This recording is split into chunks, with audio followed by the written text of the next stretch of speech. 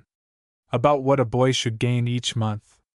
Age 5 to 8 6 ounces, 12 to 16 16 ounces, 8 to 12 8 ounces, 16 to 18 8 ounces. Courtesy of Child Health Organization, prepared by Dr. Thomas D. Wood. Dr. Wood's tables also indicate the proper rate of increase in weight. The rate of increase in weight is thought to be quite as important as is the correct proportion between weight and height. The use of scales in the home and school is to be recommended. They furnish a means of determining whether the proper amount is being eaten. Questions. Compute the energy requirement of at least 2 members of your family. Compute your own energy requirement from this table. Determine your height and weight. How does your weight compare with the normal weight given in the table for one of your height?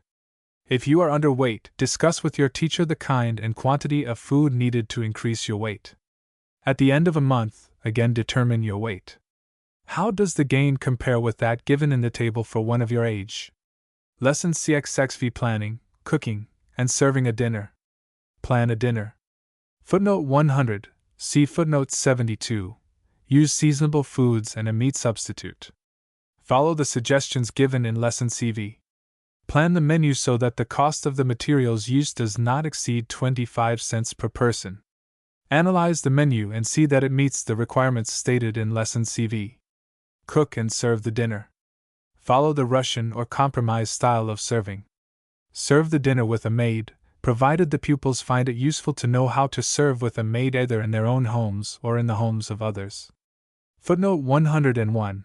See suggestions for teaching, appendix, regarding service with and without a maid. Lesson XVI Review, Meal Cooking Menu. Potato soup, lettuce salad with French dressing, muffins. See Lesson 14 regarding suggestions for the preparation of the lesson. Lesson XVI. Home Projects, footnote 102, see Lesson 9. Suggestions for homework. Prepare muffins, baking powder biscuits, or baking powder loaf breads at least twice a week. Suggested aims: 1. To learn to work quickly. Note the time required to mix these quick breads. Strive to lessen the number of minutes each time you prepare them. 2. To use available materials. Use the food materials you have on hand, such as sour or sweet milk, leftover cooked cereals, and different kinds of flours or meals. Division 12 Quick breads, soft doughs. Lesson XVI Method of mixing fat in quick breads. Drop biscuit. Mixing fat. What method is used in mixing the fat in all batter quick breads? See previous lessons on batters. In making quick breads, it is desirable to mix all ingredients thoroughly. Fat is mixed in a quick bread most easily and thoroughly by melting it and stirring it into the other ingredients, provided only that the quick bread mixture is thin, i.e. a batter. When the quick bread is a stiff mixture, i.e. a dough, this method of mixing the fat is not considered satisfactory, although it has been found that biscuits of good quality can be made by adding melted fat, provided the dough is beaten thoroughly. Fat is usually added to doughs by working it, in solid form, into the dry ingredients, either with a knife or with the fingers. In which method of mixing, with the knife or with the fingers, can the mixture be kept cooler? Which is the cleaner method? If the fingers are used for mixing the fat, it is well to work it into the flour with the tips of the fingers rather than to rub the ingredients between the palms of the hands. Soft doughs. Doughs are most easily mixed by using a knife instead of a spoon. A soft dough contains approximately 3 parts of flour to 1 part of moisture. Baking powder biscuit is a typical soft dough mixture. Drop biscuits. 2 cupfuls flour, 4 teaspoonfuls baking powder, 1/2 teaspoonful salt, 2 tablespoonfuls fat, milk or water, about 3/4 cup full. Mix the dry ingredients, then work the fat into the mixture with the tips of the fingers, or cut it in thoroughly with a knife.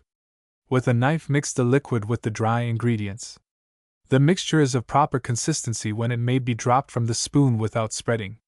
Drop by spoonfuls on an oiled pan, or into oiled muffin tins. Bake in a hot oven, 475 degrees Fahrenheit, from 12 to 15 minutes. Fruit pudding. Place sliced fruit, fresh, canned, or dried, in an oiled baking dish. Cover the fruit with a biscuit mixture, made by using the ingredients in the same proportion as for drop biscuits. 2 or 3 times as much fat as the given quantity may be used. Bake until the fruit is tender and the batter is firm and brown, usually from 15 to 30 minutes. Serve with cream or fruit sauce. Plain cream may be used, or the cream may be whipped, or sweetened and flavored with a little nutmeg or vanilla. Whipped cream sauce. 1 cupful whipped cream, 1 egg white, 1/3 cup full powdered sugar, 1/2 teaspoonful vanilla. Chill the cream, add the unbeaten egg, then beat with an egg beater. For method of whipping cream, see Lesson 48. Add the sugar and vanilla. Questions. Explain why the fat in drop biscuit is not added in the same manner as in pour batters. If the fat is to be mixed with the dry ingredients, why rub the ingredients together between the fingers rather than between the palms of the hands? Compare as to taste and appearance the biscuits made with lard or vegetable fat with those made with butter. Why should not a tin pan be used for the fruit pudding? Mention at least 4 kinds of fruit that could be used for the pudding and tell how the use of some kinds of fruit would modify the time of baking. Why does the quantity of liquid given in drop biscuits vary? See pour batter and gluten. Why is it necessary to surround the cream with ice water while whipping it? See whipping cream. Lesson 6. Quantity of fat in quick breads, short cake. Shortening. The tenderness of a quick bread is an important consideration. It is dependent upon the quantity of fat in the bread. Oil and water do not mix, see Experiment 35. Hence, when much fat is used in a quick bread, particles of dough or batter, which contain both fat and moisture, do not adhere firmly. Quick bread containing much fat becomes tender, that is, it crumbles readily. In preparing modified biscuit mixtures, short cakes, fruit dumplings, etc., in which the quantity of fat is increased, make very careful comparisons between the rich, or short, breads and those containing the standard quantity of fat. In making observations, note the following.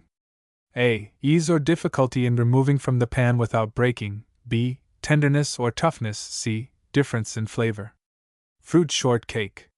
Make a biscuit mixture, containing 2 or 3 times the quantity of fat used in biscuit mixture. Place 1/2 of the mixture in an oiled cake pan, then spread it with a scant quantity of melted butter or substitute. Add the remainder of the mixture and bake at 450 degrees Fahrenheit for 20 minutes. Remove from the pan and place on a cake cooler for a few minutes. Split the cake open and fill with crushed and sweetened fruits.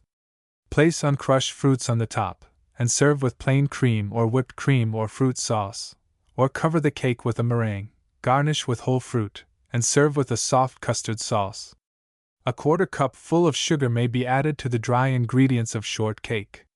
Questions. What general statement can you make with regard to the effect of increasing the fat in quick breads? Knowing the change that takes place in a quick bread, when the quantity of fat is increased, state the effect of adding too much fat. What is the purpose of using melted butter or substitute in the short cake mixture? Mention some fruits, or fruit combinations, that would be palatable in a short cake. How many persons can be served with a short cake made with 2 cupfuls of flour? Lesson 6. Cut biscuit. Use of the rolling pin. When dough is to be rolled and cut into biscuits, it needs to be a little stiffer than for drop biscuits. It should, however, be a soft dough. Biscuit dough should not be pressed down with a rolling motion, but should be deftly and gently patted out with several successive touches with the rolling pin. In using the rolling pin for stiff doughs, when more pressure should be exerted, the pin should be lifted up at the end of each stroke. Baking powder biscuits. 2 cupfuls flour, 1/2 teaspoonful salt, 4 teaspoonfuls baking powder, 2 tablespoonfuls fat, milk or water, about 2/3 cup full. Mix as in drop biscuits, using less milk, so that the dough is just stiff enough to roll out. Roll gently to 1/2 inch thickness on a slightly floured board, and cut into small biscuits. If any dry flour clings to the top of the biscuits, moisten it with a little milk or water. Place on a slightly oiled pan, and bake in a hot oven, 475 degrees Fahrenheit, from 12 to 15 minutes. Serve hot. They may be placed on a folded napkin or doily. Apple dumplings. Make baking powder biscuit dough. Roll until a 1/4 inch thick and cut into pieces. Place an apple, cored and pared, in the center of each piece. Fold the dough over the fruit and bake, 375 degrees Fahrenheit, or steam for 1/2 hour, or until the apples are soft. The dumplings may be browned in the oven after steaming. Rich biscuit dough or pastry may be used for apple dumplings. Other fruits may be used instead of apples. Fruit rolls. Make a biscuit mixture, using 4 tablespoonfuls of fat instead of 2 tablespoonfuls, as given in the recipe for baking powder biscuits. Gently roll to a 1/4 inch thickness, and spread the following ingredients over it. 1 tablespoonful butter or substitute 2 tablespoonfuls sugar, 1/2 teaspoonful cinnamon fruit. For the fruit use, 1/2 cup full dried currants, or 1/3 cup full raisins and 2 tablespoonfuls citron, or 2 cupfuls chopped apples. Roll as jelly roll, then cut into pieces 3/4 inch thick and place, cut side down, on buttered tins. Bake in a hot oven, 450 degrees Fahrenheit, 15 to 30 minutes. If apples are used, serve the roll with cream and sugar as a dessert. If the dried fruits are used, serve the roll in place of a hot bread or cake. Questions. Compare recipes for drop and cut biscuits. How do they differ? Why should biscuits be patted out rather than rolled out with the rolling pin? If dry flour clings to the top of the biscuits after cutting, what is the result after baking? How can this be remedied? How can the biscuit cutter and rolling pin be prevented from sticking to the dough? Why are biscuits sometimes served on a napkin or doily? Write a recipe for baking powder biscuits, using 3 cupfuls of flour as the basis. How many apples of medium size are required for apple dumplings, when 2 cupfuls of flour are used? Why do apple dumplings require a longer time for baking than baking powder biscuits? How should citron be cut for use in cooking? If apples are to be used for the fruit or fruit rolls, give in order the measuring, the preparation, and the mixing of the materials. Related work lesson XI measurement of the fuel value of food applied to daily food requirement. Practical method of diet calculation. The 100-calorie portions can be used in a very practical way for computing the fuel value of one's daily diet. In lesson XI, the weights of 100-calorie portions of flour, butter, sugar, etc. were determined, then these portions were weighed and measured. In much the same way, tables have been prepared containing the weight and measure of 100-calorie portions. If such a table is read and the quantity of the various ordinary foods that will produce 100 calories of heat is kept in mind, the computation of the meal becomes very simple. If a person knows his energy requirement, he can select such quantities of food for the day as will conform with the ideal standard. The quantity of food to be used at each meal is a matter of personal choice. The important point is to have the food of the entire day conform to the standard. However, in computing the energy value of the foods of each meal, some find it convenient to divide the day's ration. The following is a convenient division: 1/3 for breakfast, 1/4 for luncheon, and 5/12 for dinner. But the division may vary with individual needs. Ascertaining one's energy requirement and deciding upon a certain division for the 3 meals, One can very easily select such quantities of foods for each meal as will conform with the ideal standard. If the energy requirement of a girl of 14 years is 2,200 calories, her breakfast may yield approximately 750 calories, her luncheon 550 calories, and her dinner 900 calories. A luncheon consisting of an omelette made with 1 egg, 50, 1 medium slice of homemade bread, 100, orange marmalade, 100, butter for bread, 100, large banana, 100, and a small glass of milk, 100, would yield sufficient nourishment according to the requirement above. If it is desired to compute the calories produced by the protein of a meal, data can be obtained from the table also, see calories derived from protein. The calculation of the protein content of the luncheon above is: number of calories derived from protein of egg 18.2, number of calories derived from protein of bread 13.8, number of calories derived from protein of marmalade 0.7, number of calories derived from protein of butter 0.5, number of calories derived from protein of banana 5.3, number of calories derived from protein of milk 19.1. Number of calories derived from protein of entire meal 57.6. If 1/10 of the total energy requirement is taken as the desired protein requirement, the above luncheon approaches the ideal. The form C given below will be found convenient to use in calculating the fuel value of menus from 100-calorie portions. Questions: calculate your own breakfast, luncheon, and dinner energy requirement, and those of at least 2 members of your family. From the table of 100-calorie portions, estimate the fuel value of all your meals served either at your home or at school for several days. Compare the result with the ideal energy requirement obtained above. If the results vary greatly, strive to select the proper kind and quantity of foods so that the total calories and calories derived from protein approach the ideal. Form C: calculation of 100-calorie portions. Meal: number served, food quantity, number, total calories, total cost, total of 100 calories produced, calories of 100, cost, calorie by protein produced, calorie portions in 100 by protein portion, calorie portion. Total for one person. Percent of total calories produced by calories derived from protein. Signature, date. Table of 100-calorie portions. Footnote 103. The approximate measure of 100-calorie portions is based in part upon Table of 100 Food Units, compiled by Dr. Irving Fisher. The weight in ounces of 100-calorie portions and calories derived from protein are based upon data found on page 410 of Chemistry of Food and Nutrition by Henry C. Sherman, Ph.D. Items marked * are from Feeding the Family by Mary Swartz Rose, Table 3, page 355. Edible portions, approximate measure weight, calories of 100 calorie in ounces, derived portion of 100 from calorie, protein portion, almonds 15, average 0.5, 12.6, apples 2, medium 5.6, 2.5, apricots fresh 2, large 6.1, 7.7, asparagus cooked 2 servings, 7.5, 17.9, bacon smoked, uncooked, 1 thin slice.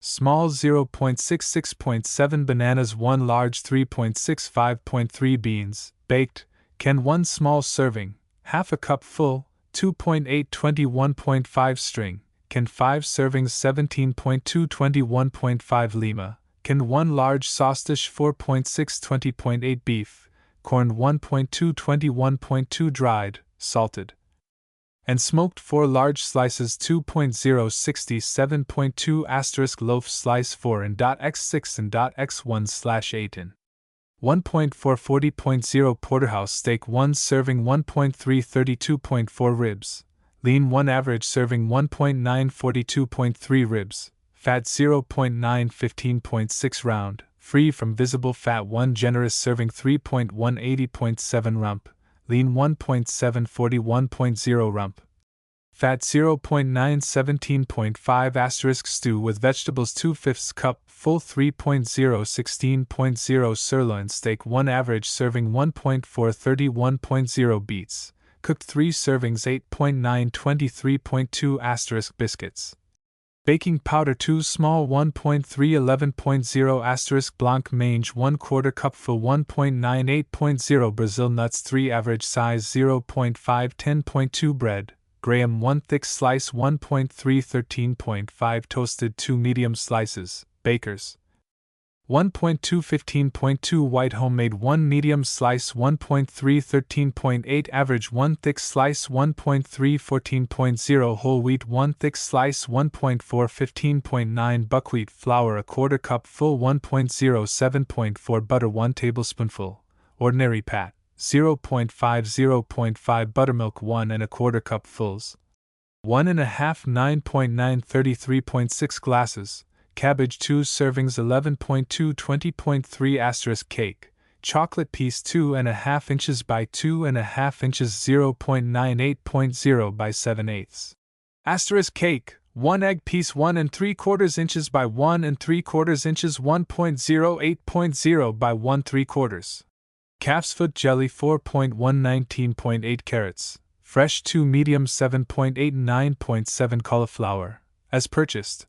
11.6 23.6 celery 19.1 23.8.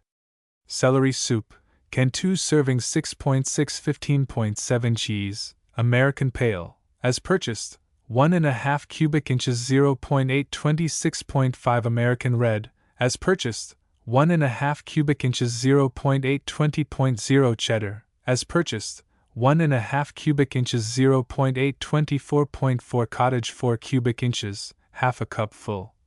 3.2 76.1 Neuchâtel 1 1/2 cubic inches 1.1 23.2, 1/4 cup full, 1/2 small package, Roquefort, as purchased, 1.0 25.3 Swiss, as purchased, 1 1/3 cubic inches 0.8 25.4 chicken, broilers 1 large serving 3.3 79.1 chocolate, generous half. Squares 0.68.3 *. Chocolate, beverage half milk and half water, half a cup full, scant, 4.1 10.0 cocoa 2 1/2 tablespoonfuls 0.7 17.3 * cocoa, beverage, half milk and half water, 3/4 cup full 5.5 14.0 cod, salt 2 1/2 tablespoonfuls 3.4 97.5 * cookies 2 1/4 in. Diameter 0.96.0 corn, green, as purchased, 1 side dish 3.6 11.4 cornmeal 2 tablespoonfuls 1.0 10.3 crackers, graham. 3 crackers 0.99.6 soda 3 crackers 0.99.4 water 3 crackers 0.9 10.3 cranberries, as purchased, 1 cup full, cooked 7.5 3.4 cream 1/4 cup full 1.85.0 cucumbers 2 large 20.3 18.4 * custard, cup 1/3 cup full 3.3 17.0 dates. Dried 4 medium 1.0 2.4 donuts 1/2 donut 0.86.2 eggs, uncooked 1 1/2 medium or 2 small 2.4 36.4 farina 1.0 12.3 figs, dried 1 large 1.15.5 flour, rye 1/4 cupful 1.0 7.9 wheat, entire 1/4 cupful 1.0 15.5 wheat. Graham 1/4 cupful 1.0 14.9 wheat, average high and medium 1/4 cupful 1.0 12.8 gelatin 4 tablespoonfuls 1.0 98.7 * gingerbread piece 1 inch. X 2 inches. X 2 inches. 1.28.0 grapes 1 large bunch 3.75.4 haddock 4.9 96.3 halibut steaks 1 average serving 2.9 61.8 ham, fresh, lean 1.5 44.0 fresh, medium 1 average serving 1.1 19.0 smoked, lean 1.3 30.1 herring, whole 2.5 54.6 hominy. Uncooked 1/4 cup full 1.09.3 * ice cream, vanilla 1/4 cup full 2.0 6.0 lamb, chops, broiled 1 small chop 1.0 24.3 leg, roast 1 average serving 1.8 41.0 lard, refined 1 tablespoonful, scant 0.4. Lemons 3 medium 8.09.0 lettuce 50 large leaves 20.4 25.2 liver, veal, uncooked 2 small. Servings 2.961.6 * macaroni, and cheese 1/3 cup full 2.117.0 macaroni, uncooked. A quarter cup full, 4 sticks, 1.015.0 macaroons 20.86.2 mackerel, uncooked 1 large serving 2.553.9 salt 1.229.5 marmalade, orange 1 tablespoonful 1.00.7 milk, condensed, sweetened 1 1/16 cupfuls 1.110.9 skimmed 1 1/4 cupfuls scant, 9.637.1 whole 5/8 cup full, generous half glass, 5.119.1 molasses, cane 1/8 cup full 1.23.4 * muffins, cornmeal 3/4 muffin 1.213.0 * muffins, wheat 4/5 muffin 1.212.0 mussmelons 1/2 average serving 8.96.0 mutton, leg 1 average serving 1.841.2 oatmeal, uncooked 1/8 cupful 0.916.1 olives,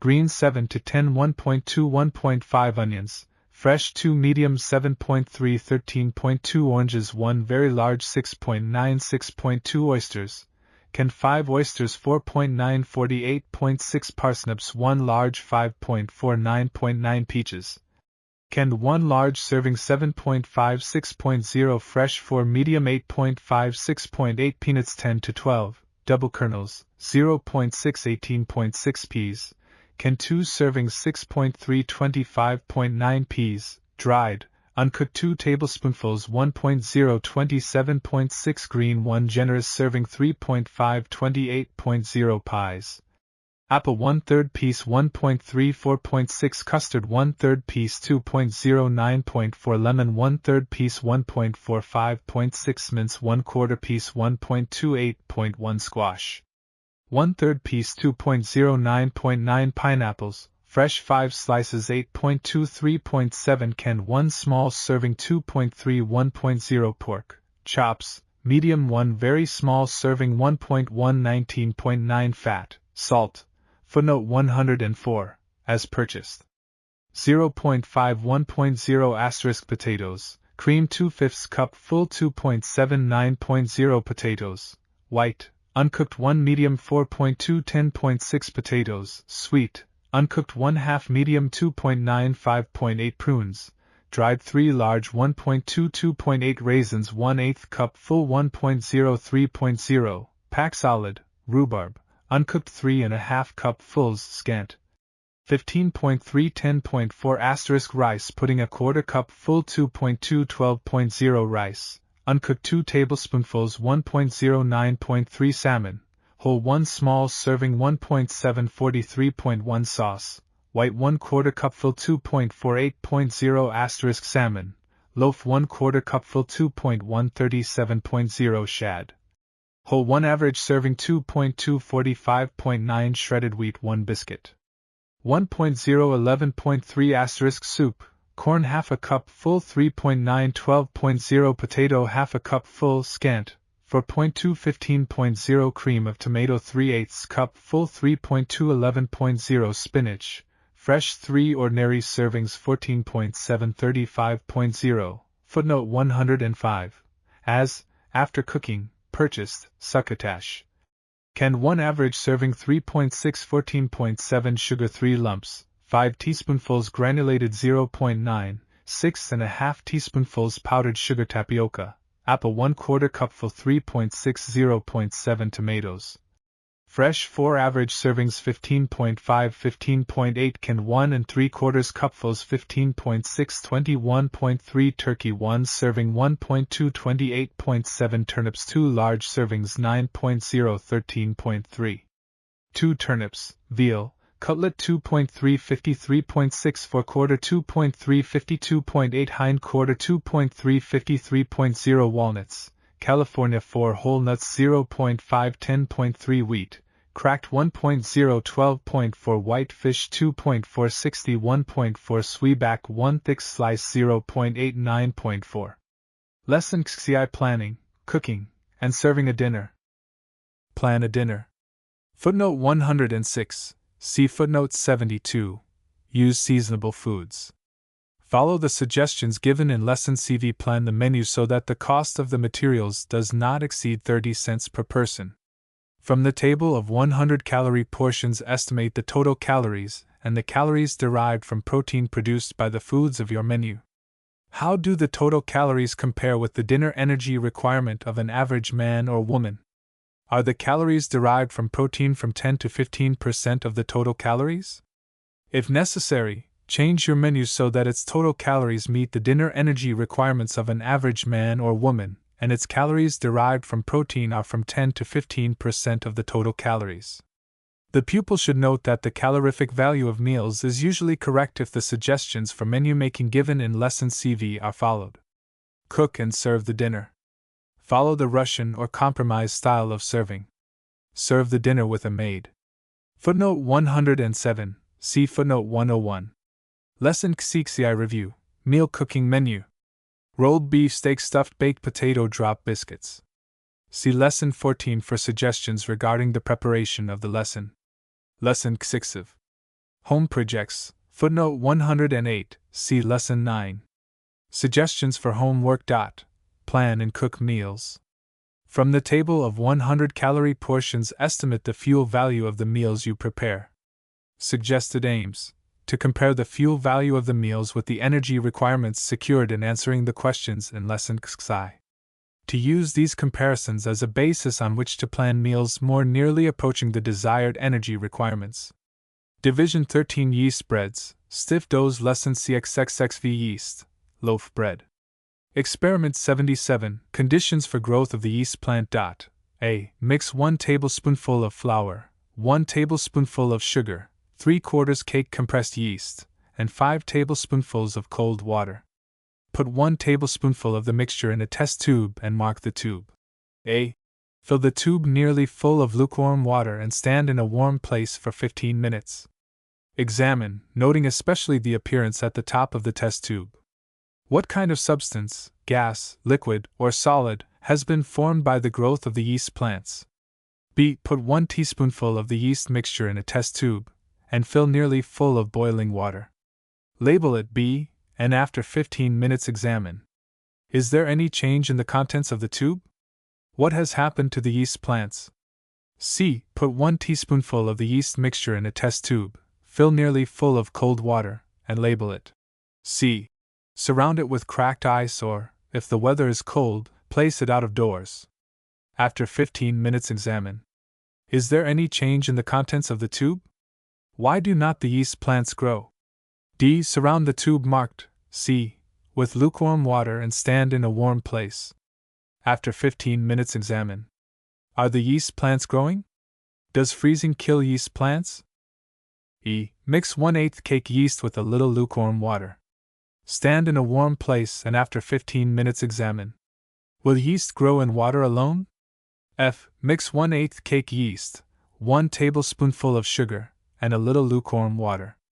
Set aside in a warm place so that the yeast plants may grow.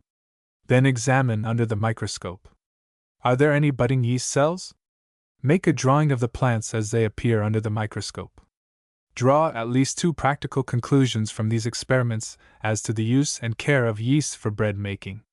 Illustration from Farmer's Bulletin 398, Figure 86, Growing Yeast Plants. Properties of yeast. Yeast consists of a mass of microscopic plants, see Figure 86. When placed under proper conditions, these plants grow rapidly, and in so doing they separate the sugar that exists in flour into carbon dioxide and alcohol. The carbon dioxide lightens dough. The alcohol passes off as vapor in baking. Plants need moisture, warmth, light, and the food that is furnished by the air and soil for their growth. Yeast plants require all of these except light. They are not green plants, hence they need no light. Moisture is obtained from the water, milk, or other liquids used in bread dough. Yeast thrives at a temperature of 90 degrees Fahrenheit. It is killed by a temperature above 130 degrees Fahrenheit. Hence the yeast is mixed with lukewarm water. The other liquids that are added to it are of the same temperature. Also, the dough is placed in a warm place while it is rising, or while the yeast plants are growing. The food required for the rapid growth of the yeast is obtained from the protein and carbohydrates in the flour. Compressed yeast cakes which are wrapped in tinfoil and received fresh at the market every day or two are the most satisfactory to use. This yeast must be fresh for successful bread making. It is fresh when it is of a light color, is free from dark streaks, and is crumbly in texture. Stiff dough. Approximately 4 parts of flour to 1 of moisture are used for stiff doughs. When sufficient flour has been added to stiff dough, it should not cling to the sides of the mixing bowl. This is an indication to the pupil of the proper stiffness of the dough. The test applies, however, only when there is no coating of flour over the dough. One should remember that the softest dough will not stick if covered generously with flour. General suggestions for bread making. Use wheat bread flour, or a combination of wheat bread flour with whole wheat, or graham flour, or with flour or meal made from other grains, in making bread. Flour should be kept in a dry place. It is well to warm flour for bread before using. If milk is used, scald or boil it to prevent it from souring. Water should be boiled and then cooled, see why foods spoil. With 1 pint of liquid 1/2 to 1 cake of yeast should be used. When it is desired to mix and bake bread in a few hours, a greater quantity of yeast may be used. If the yeast is fresh, most satisfactory results are secured when this is done. The use of much yeast, however, adds to the cost of bread. The less quantity of yeast, 1/2 cake, is used when the dough is allowed to rise overnight. Mix 1 yeast cake in 1 cupful of lukewarm water before adding the rest of the liquid. It is desirable to use sufficient yeast and to subject it to desirable conditions so that the dough will rise quickly. If the rising process occupies much time, certain kinds of bacteria which may be present in the yeast or other materials may act upon the alcohol present in the risen dough and convert it into acid. This produces sour dough and consequently bread of sour taste and odor. Although it is customary to allow bread to rise twice, tasty bread may be secured by 1 rising. Bread raised only once, however, is usually of uneven grain, because the carbon dioxide bubbles formed during rising are uneven in size or are unevenly distributed. By kneading bread, the larger bubbles are broken or distributed more evenly through the dough. Since considerable gas is pressed out by kneading, it is necessary to allow the dough to rise a second time. It is well to make the dough into small loaves, and place them in small pans, so that the bread will be baked through. Loaves of bread should bake at least 1 hour at a temperature varying from 375 degrees Fahrenheit to 400 degrees Fahrenheit. During the first 20 minutes they should rise but slightly and just begin to brown. During the second 20 minutes they should continue to brown. During the last 20 minutes they should shrink from the sides of the pan, while still continuing to brown. To soften the crust, rub it with a bit of butter or substitute a few minutes before taking from the oven and again after removing from the oven. After baking, place the loaves of bread on a bread cooler, or arrange them in such a way that the air may reach them on all sides. When cool, place in a covered tin box. Bread 2 loaves. 2 cupfuls hot water or milk and water, 2 teaspoonfuls salt, 2 teaspoonfuls sugar, 1/2 tablespoonful fat, 1/2 to 1 cake compressed yeast, 1/2 cup full lukewarm water, bread flour, 7 to 8 cupfuls. Boil the water or milk and water. Pour it into a bowl and add the salt, sugar, and fat. Stir until the salt and sugar are dissolved, and the fat is melted. Mix the yeast with lukewarm water. When the first mixture is cooled to lukewarm temperature, add the yeast mixture to it. Then add flour enough to make it of the proper consistency, see stiff dough, using a knife for mixing. Turn out on a floured board, and knead until soft and elastic. Return the dough to the bowl, moisten, cover, and let rise until doubled in bulk.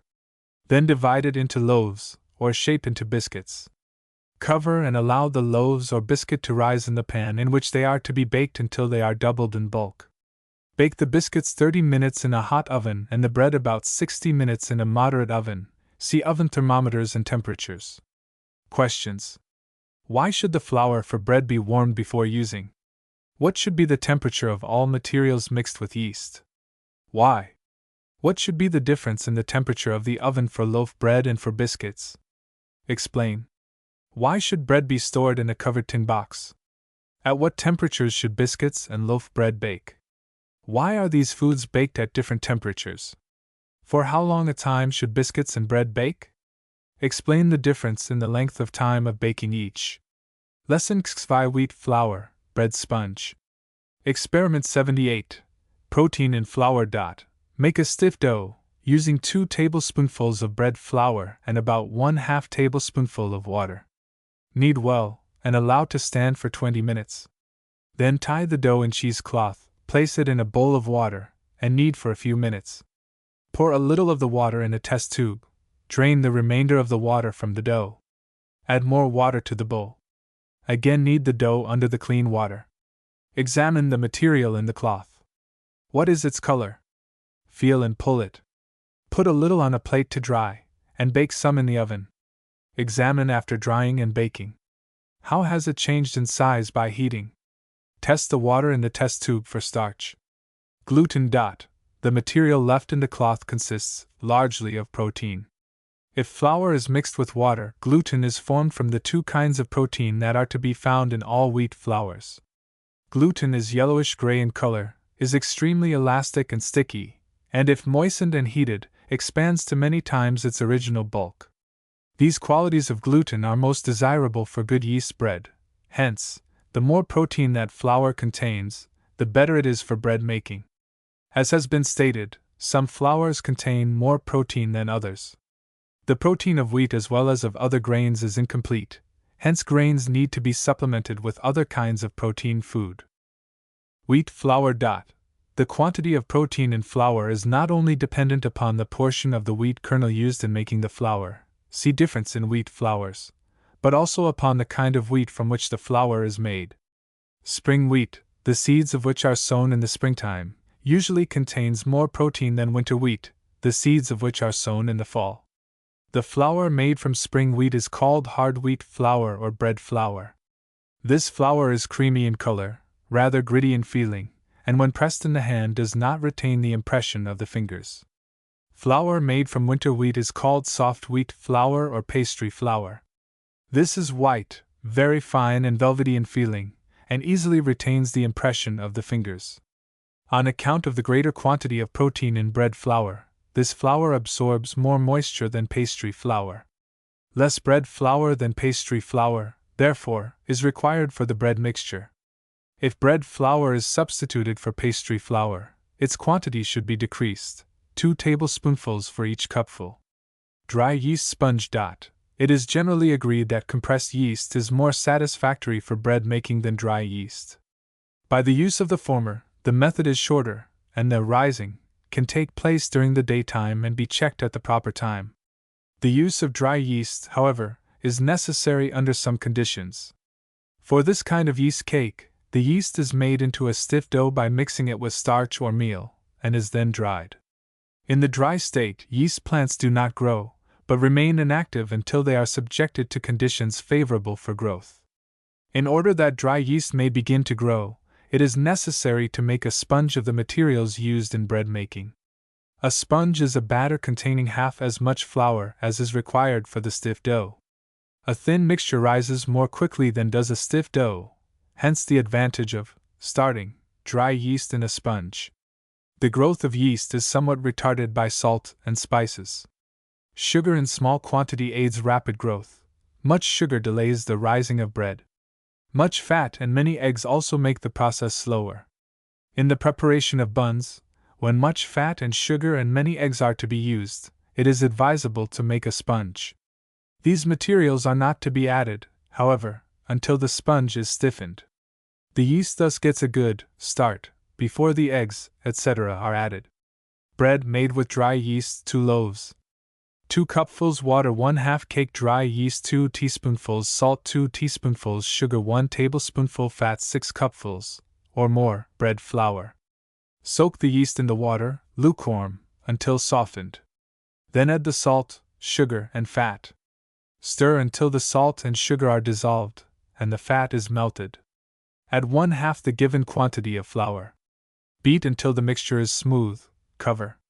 Let rise until very porous and foamy. Add enough flour to make a stiff dough, knead, and allow to rise until doubled in bulk. Proceed as for bread made with compressed yeast. Scorecard for bread, footnote 109. Selection and preparation of food. By Bevier and Van Meter, page 82. Determining its quality. Flavor 35, lightness 15, grain and texture 20, crust, color, depth, texture 10, crumb, color, moisture 10, shape and size 10, total 100. Questions. Under what conditions would dry yeast be used in bread making? For what reason is bread dough kneaded? What is the test for sufficient kneading of bread dough? In what part of the country is spring wheat grown? Winter wheat? How are the flours distinguished that are made from these different kinds of wheat? From U.S.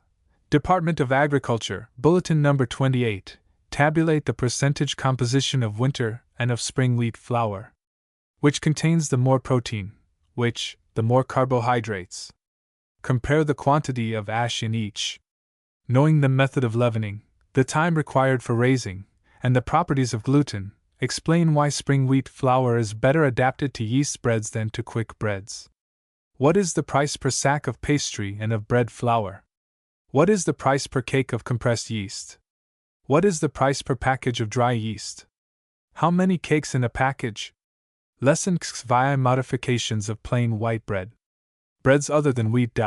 As mentioned previously, wheat is the most popular grain in this country, largely because we are most used to it, not because it is a better food than other cereals. The use of different starchy materials and grains, especially the whole cereals, is advised to give variation not only in flavor, but in nutritive content. Yeast breads containing cereals other than wheat are more satisfactory in texture and in size of loaf when they are made by combining some wheat with the other grains. The housekeeper of olden days considered the potato most essential for bread making. It is possible to make good bread by using 1/3 as much mashed potato as wheat flour. Potato bread is moist. It keeps better than bread made entirely with wheat. It has been observed that bread containing potatoes or potato water rises quickly. It is possible that the growth of the yeast is stimulated by potato. Although bread containing potatoes is light, it is not as delicate or fluffy as plain wheat bread. Since potatoes contain much moisture, the quantity of liquid used in making potato bread should be lessened. Because bread dough containing potatoes softens as it rises, sufficient flour should be added to make it very stiff or more flour added while kneading. Much experimenting with bread during the World War showed that bread containing cereals other than wheat is more satisfactory when potatoes are used in making it. It was found that less of wheat and more of the other grains could be used when potatoes were added to the dough.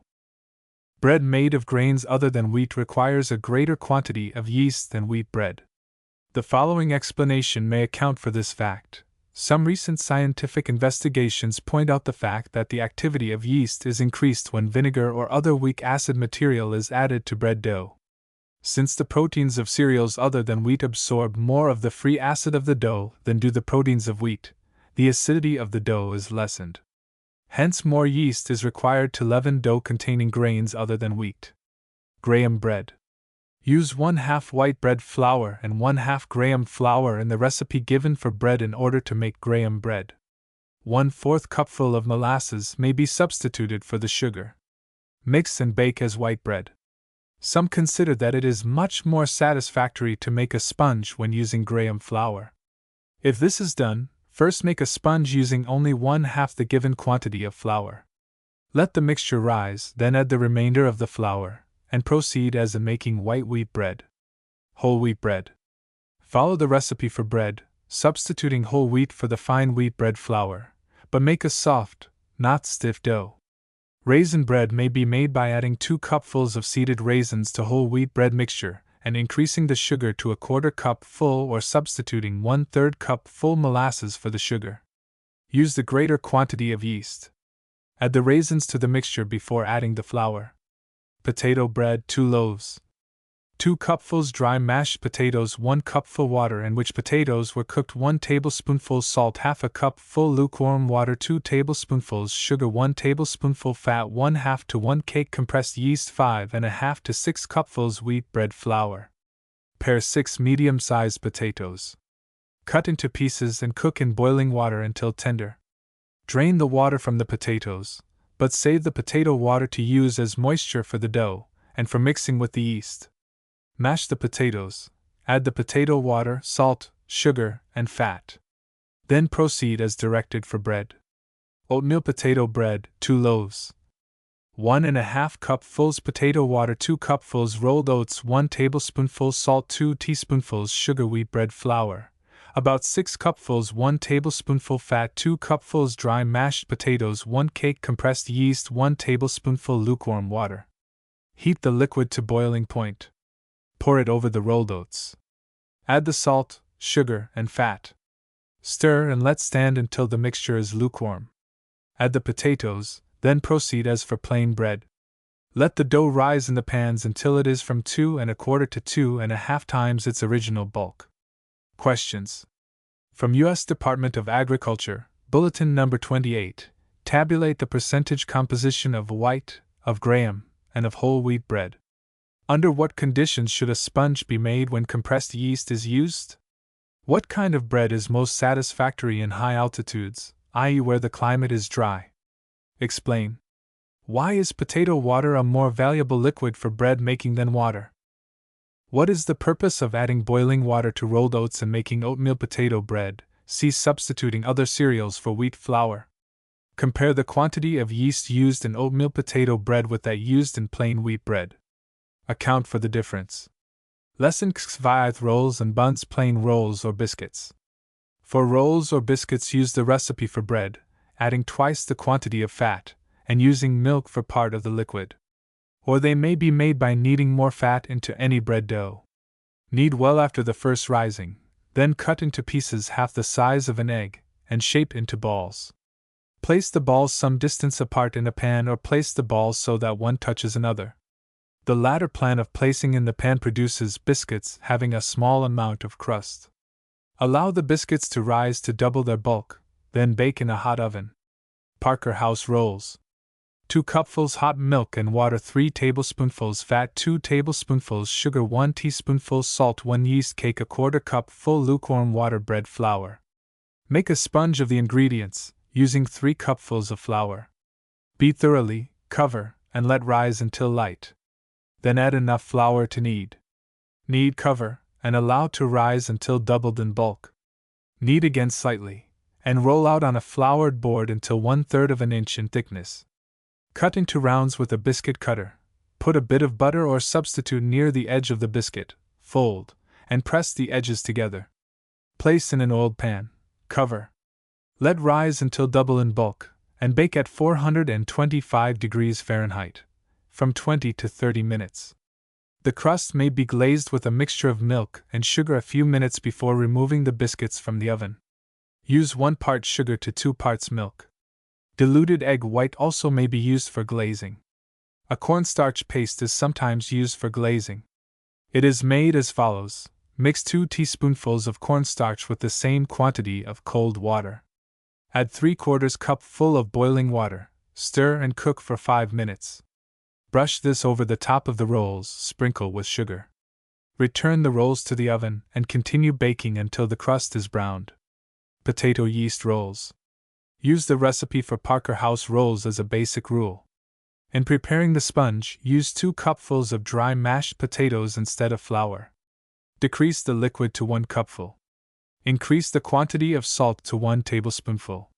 When the sponge is light, add sufficient wheat flour to make the dough of the proper consistency. Proceed as for plain wheat rolls. Rye flour may be used instead of wheat in preparing these rolls. Cinnamon buns. Use 1/2 of the recipe for Parker House rolls. After the dough has risen, roll until 1/4 inch thick, and spread with the following: half a cup full butter or butter and other fats softened, 2 tablespoonfuls cinnamon, 1 cupful currants, or raisins, 1 cupful brown sugar. Roll the dough as for jelly roll or for fruit rolls and cut into slices 1 inch thick. Place in well-oiled pans or muffin tins, with a cut surface resting on the pan. When very light, bake in a moderate oven about 30 minutes. The buns may be basted with molasses or sugar, or with a milk and sugar mixture. See Parker House rolls. Add 1 teaspoonful of the basting material to each bun 15 minutes before removing from the oven. Biscuits with prune or raisin filling. 1 cupful milk, 1 cupful water, 2 tablespoonfuls sugar, 1 teaspoonful salt, 3 tablespoonfuls fat, 1 to 3 eggs, 2 cakes compressed yeast, a quarter cup full lukewarm water, bread flour, about 7 cupfuls. Heat the milk and water. Turn into a bowl and add the sugar, salt, and fat. Let the mixture stand until it is lukewarm in temperature. Mix the yeast with the lukewarm water and add it to the lukewarm milk mixture. Break the egg. Beat the white and yolk separately. Add the egg to the other ingredients. Through a sifter, add enough flour to knead. Knead and roll out on a floured board until about 1 inch in thickness. Cut into rounds with a biscuit cutter.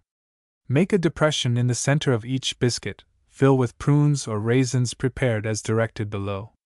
Place the biscuits on greased pans, let them rise, in a warm place, until doubled in bulk. Bake in a hot oven. Prune or raisin filling.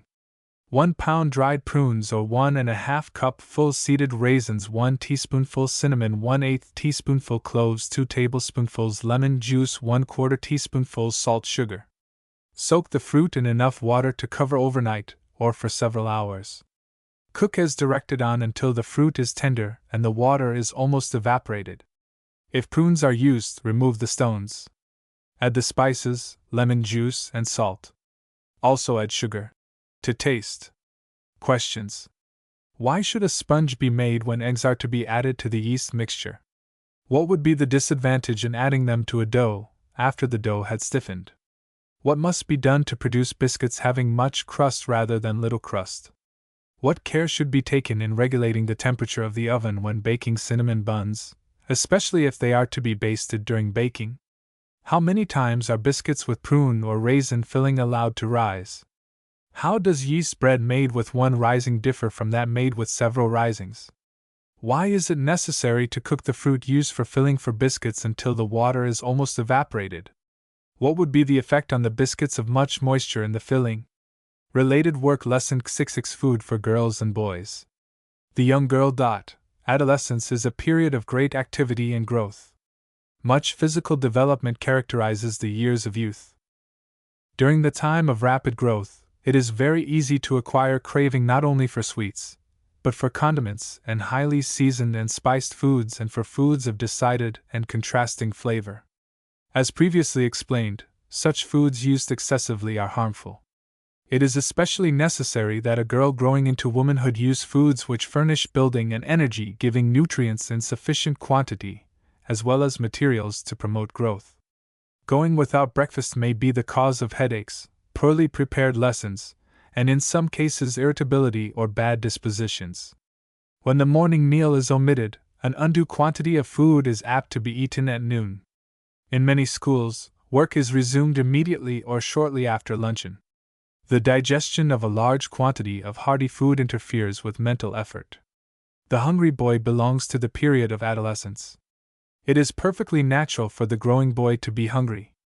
Indeed, during the time from 12 to 17 years, more food is consumed by the average youth than by an adult.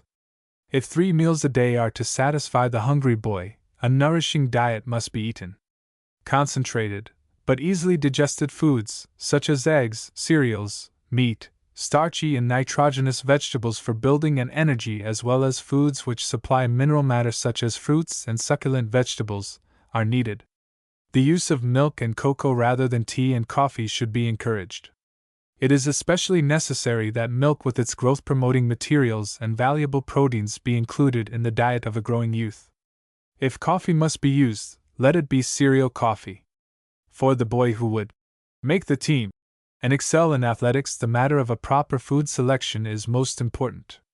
The athlete must give serious consideration to his diet.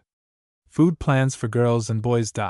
According to the table given on previously, the diet of a girl from 14 to 17 should supply calories averaging 2,400, while that of a boy of the same age should supply calories averaging 3,400. Footnote 110. The reason why the energy requirements of a boy exceeds that of a girl of the adolescent period is stated on previously. The following plans for a day's diet for the girl and boy of 14 to 17 years are offered as suggestions for wholesome food combinations. Food's approximate calories. Breakfast. Fruits, fresh or cooked 75 to 100 cereal with whole milk and sugar 200 to 250 toast and butter, 2 to 3 slices, 300 to 450 cocoa or whole milk 120 to 150. Luncheon.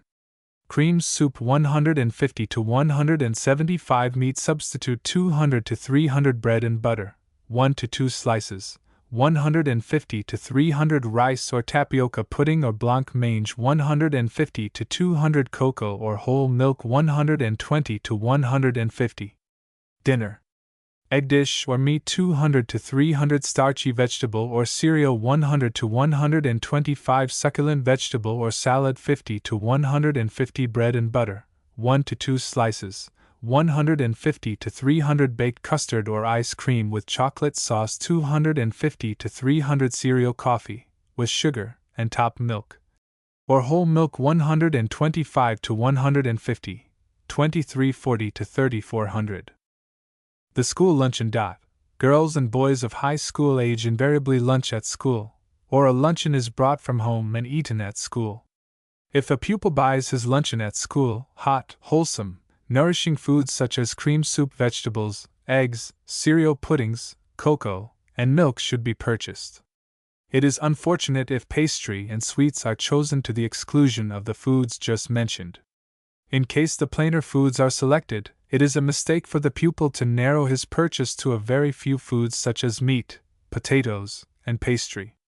Too often pupils get in the habit of choosing foods which furnish too little variety in composition. Learning to like many different foods is a characteristic one should strive to develop. When one abolishes food prejudices and eats everything that is wholesome, the possibility of securing a well-balanced meal to meet the needs of the body is increased. Luncheon menus. The quantity and kind of food that should be eaten at luncheon depends largely upon the kind and quantity of foods eaten at breakfast and dinner or supper. Some eat more breakfast than luncheon while others follow the reverse plan. It has been found, however, that a luncheon yielding from 750 to 1,000 calories furnishes adequate nutriment for the average youth, provided of course the foods are well balanced in composition. Suggestive luncheon menus for school girls and boys follow. The luncheon which is carried from home is discussed in Lesson 6. Food calories derived total from protein calories. 1 serving macaroni and cheese, 1 cupful, 34.0 200.001 1 slice bread and butter 14.2 150.001 1 portion gingerbread, 2 ounces, 14.0 200.001 medium baked apple with whole milk 6.8 128.001 serving cocoa, 3/4 cup full.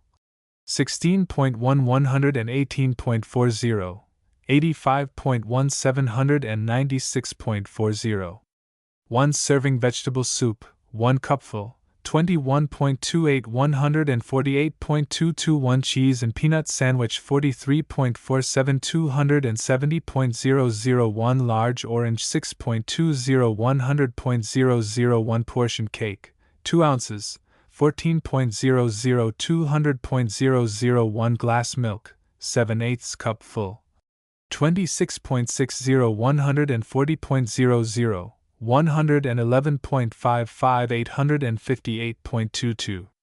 1 serving cream of tomato soup, 1 cupful, 25.07 178.43 soda crackers 9.4 100.01 ham sandwich 51.1 316.41 portion ice cream, 1/8 quart. 7.66 199.21 large banana 5.3 100.01 glass milk. 7/8 cup full, 26.6 140.0, 125.13 1034.0. Questions. Plan a week series of school luncheons containing foods which may be obtained at home, or at school, or at any other place where you eat your luncheon. Calculate the total calorific value of the menus. Also determine the percent of calories derived from protein. Lesson CXL Planning a Day's Diet, Cooking and Serving a Meal. Plan, footnote 111, see footnote 72, a day's diet containing the kinds of foods suitable for you and other members of your class and furnishing sufficient calories to meet the energy requirement of girls of your age. Follow the suggestions given in Lesson CV and CXX. Determine the percent of the total calories produced by calories derived from protein. Compute the cost of the meal. Cook and serve one of the meals of the day's diet. Follow the English or family style of serving, either with or without a maid. Lesson XLI Review, Meal Cooking Menu. Bread or raised biscuits, cranberry jelly, or fruit sauce. See Lesson 14 for suggestions regarding the preparation of the lesson. Lesson XLI. Home Projects, footnote 112, see Lesson 9. Suggestions for homework.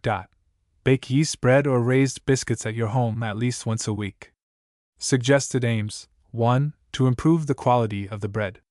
Score your products each time you prepare them. By careful observation and by consultation with your teacher, determine the cause of any undesirable quality your breads may have and then strive at the next baking to correct your mistakes.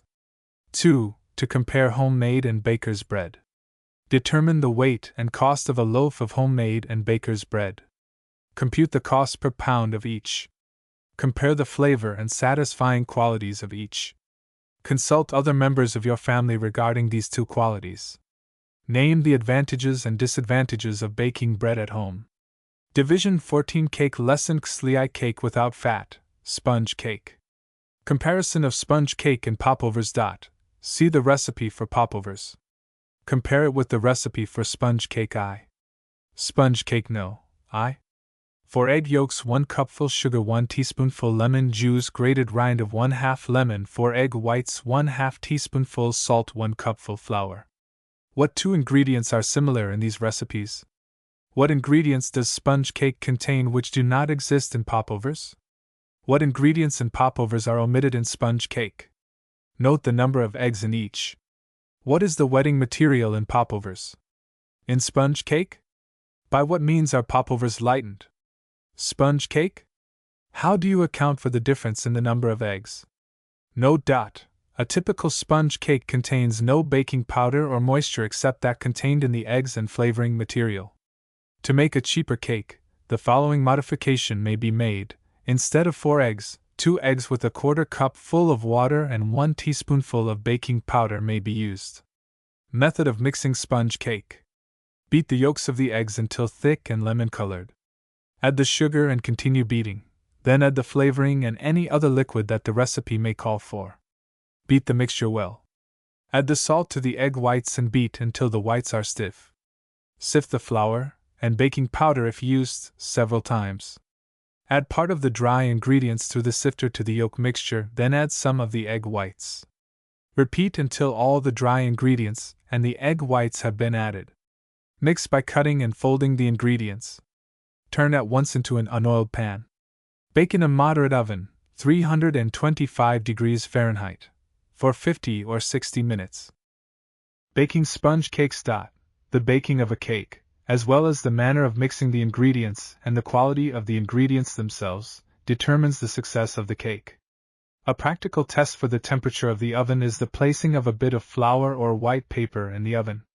If at the end of 5 minutes the paper or flour is slightly browned, the oven is of proper temperature for sponge cakes or cakes without fat. The time required to bake a cake should be divided into quarters. During the first quarter the cake should begin to rise. During the second quarter it should continue to rise and begin to brown. During the third quarter it should continue to brown, and the fourth quarter it should finish baking. If the mixing and the baking have been successful, failure may result after removing the cake from the oven. It should not be placed in a cold place or in a draft. Invert the cake pan on a wire rack and allow the cake to remain until cool. Remove the cake from the pan and store in a covered tin box. Sponge cake No. 2 or 3 egg yolks, 1/2 cup full sugar, 1 tablespoonful lemon juice, 3/4 cup full water, 2 cupfuls flour, 1/2 teaspoonful salt, 2 teaspoonfuls baking powder, 2 or 3 egg whites. Mix and bake according to the directions given above. It is advisable to oil the pan for this cake. Washington pie.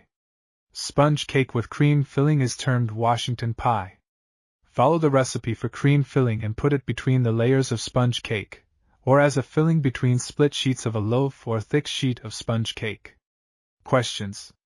What is the purpose of cutting and folding the egg whites and the dry ingredients into a sponge cake mixture? Why is it necessary to add moisture and baking powder to sponge cake? No. 2. What is the effect of too cool an oven on sponge cake? Lesson: Slive cake containing fat, 1 egg cake. Classes of cakes. Cakes are commonly divided into 2 classes: A. Cakes without fat, and B. Cakes containing fat. Sponge cake is an example of the first class, and the 1 egg cake given below is an example of the second class. The method of mixing cakes containing fat differs from the method of mixing cakes without fat. The temperature of the oven and the length of time required for baking also differ for the 2 classes of cakes. Comparison of 1 egg cake and muffins. See the recipe for plain muffins. Compare it with the following recipe. 1 egg cake, footnote 113, note to the teacher. If a richer cake is desired, follow the plain cake recipe given in lesson CXLV. 2 cupfuls flour, 3½ teaspoonfuls baking powder, 1/2 teaspoonful salt, 3/4 to 1 cupful sugar, 1 egg, 1 cupful milk, or water, 1 teaspoonful flavoring, 2 to 4 tablespoonfuls fat. What ingredient does cake contain that is not present in muffins? What 2 ingredients exist in greater quantity in cake than in muffins? The ingredients of a cake containing fat. Materials of the best quality should be used for cakes. Pastry flour and the finest granulated sugar are necessary ingredients. In determining the kind of fat to use in a cake, one should consider all of the ingredients in a recipe, and then decide which one will give the most pronounced flavor to the combined materials. If a cake contains so much fat that the fat will be one of the predominating flavoring ingredients, table butter should be used alone or combined with some bland fat. When but little fat is used in plain cake, there is little difference in the flavor of cake made with butter or substitutes. Oleomargarine, tried out chicken fat, suet, lard, or vegetable fat may be used for spice cakes or other highly flavored cakes. Cake is one of the foods whose ingredients require the greatest accuracy and care in measuring. When a cake contains much fat, the latter can usually be more easily and accurately weighed than measured. Method of mixing cake containing fat. Since cakes contain much more fat and sugar than muffins, a different method of mixing the fat with the other ingredients of the cake has been used quite generally. The fat and sugar have usually been blended by creaming them. However, many experiments in the mixing and baking of cakes have been made. These show that a cake of good quality may be made by following the method of mixing fat in a muffin mixture, i.e., melting the fat and adding it to other ingredients. The following is the method of mixing cake when melted fat is used. Beat the eggs, add the sugar, liquid, and flavoring. Melt the fat and add it to the other ingredients. Mix the dry ingredients, i.e., the flour, baking powder, and salt. Add these through a sifter to the egg and sugar mixture. Beat from 1 to 2 minutes. In cake mixing, the yolks and the whites of the eggs are often separated. When this is done, the yolks and sugar are blended, the moisture, flavoring, melted fat, and dry ingredients are added, the mixture beaten, and finally the beaten whites are folded in. In combining cake ingredients, great care must be taken to mix all ingredients thoroughly. Cakes, except those containing very little moisture and much fat, such as jumbles or pound cake, can be made satisfactorily by adding melted fat. It has been estimated that half as much time is required for mixing a cake in which melted fat is used as one in which the fat is creamed. It has been found, footnote 114. See Journal Home Economics, Volume 10, pages 542-7, December, 1918, that the amount of mixing and the preparation of ingredients in a cake are much more important factors than the manner of combining the ingredients. Too little beating makes a cake of coarse, crumbly mixture. Too much beating makes it compact in texture with tunnels through it. Preparing the pans for cakes containing fat. The pans for cakes that contain fat should be well oiled. It is well to line the pans with paper and to oil the paper thoroughly, or to oil the pans well and to sprinkle a little flour over them before adding the cake batter. Baking layer and loaf cakes. If a bit of flour or white paper is delicately browned after being placed for 2 minutes in the oven is of proper temperature for layer cakes containing fat. For a loaf cake, the oven should be cooler, since a longer time for baking is required. It is especially important that a crust does not form over the top of a cake before the cake has risen, or before it has been in the oven 1/4 of the time required. See baking sponge cakes. To avoid this, the temperature of the oven should be quite low when a thick loaf cake is first placed in it. Some housekeepers find it most satisfactory to cover the top of a pan containing loaf cake with paper until the cake has risen. In general, layer cakes require 20 to 35 minutes for baking and loaf cakes from 40 minutes to 1/2 hours. Shortly after taking from the oven, cake containing fat may be removed from the pan and placed on a wire cake cooler or towel until cold.